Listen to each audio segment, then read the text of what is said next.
അതുകൊണ്ട് സംഘി എന്ന് തന്നെ ആരെങ്കിലും വിളിച്ചാൽ അതൊരു അധിക്ഷേപ വാക്കായിട്ട് ഞാൻ കരുതുന്നില്ല.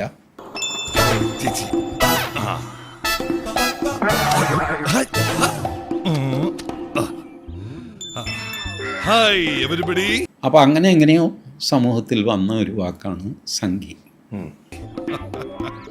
കോമളി? അത് കരുണൻ ചന്തക്കവല. സംഘി എന്ന് വിശേഷിപ്പിക്കുന്നത് ശരിയാണ്. എന്റെ പൊന്നു ദൈവമേ, ഈ സംഘികളെല്ലാം മുസ്ലിം വിരുദ്ധരാന്ന് പറയുന്നത് സത്യമാണോ? വാസ്തവത്തിൽ സംഘപരിവാറിന് മുസ്ലിം വിരുദ്ധതയില്ല. ദൈവമേ, ഇതെവിടെ എത്തിയ എന്റെ ആറ്റുകാൽ ഭാസ്കര, അങ്ങനെ ഒരു ദൈവം ഇല്ല. ഇത്തരം സന്ദർഭങ്ങളിൽ ഇല്ലാത്ത ദൈവത്തെ വരെ വിളിച്ചു പോകും. ആഹാ, ഒട്ടുമില്ല, ഇല്ലേ ഇല്ല. ജനം ടി വി ഒന്ന് നോക്കിയാൽ മതി, മനസ്സിലാകും. ഇത് മാത്രമേ അതിൽ പറയാറുള്ളൂ. വേറൊരു കാര്യം ചർച്ച ചെയ്യാറില്ല, നാട്ടുകാര്യം ഒന്നുമേ ചർച്ച ചെയ്യാറില്ല. അല്ല സാറേ, ഒരു സംശയം ചോദിച്ചോട്ടെ, ഈ കേരളത്തിൽ BJP എന്തുകൊണ്ട് ഗതി പിടിക്കുന്നില്ല?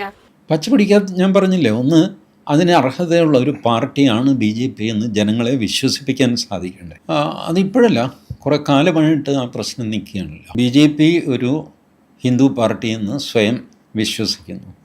BJPയിലെ ഓർഗാനിക് നേതാക്കൾ വളർന്നു വരാത്തതുകൊണ്ടോ അല്ലെങ്കിൽ മറ്റുള്ളവർ സമ്മതിക്കാത്തതുകൊണ്ടോ ആണ് BJPക്ക് അതിന് അർഹതയുള്ള ഒരു പാർട്ടിയാണ് BJP എന്ന് ജനങ്ങളെ വിശ്വസിപ്പിക്കാൻ സാധിക്കേണ്ടത്. ആഹാ, സാറിന്റെ ഈ ഡയലോഗ് കേട്ടപ്പോഴേ എനിക്ക് താണ്ടേ ഈ സീനാ ഓർമ്മ വന്നേ. പറയാൻ പാടില്ല, എന്നാലും പറയാതെ പറ്റില്ല. ഈ ലോകത്ത് ഒരിക്കലും നേരെയാകാത്ത രണ്ടെണ്ണേ ഉള്ളൂ. ഒന്ന് പട്ടിയുടെ വാലും, മറ്റേത്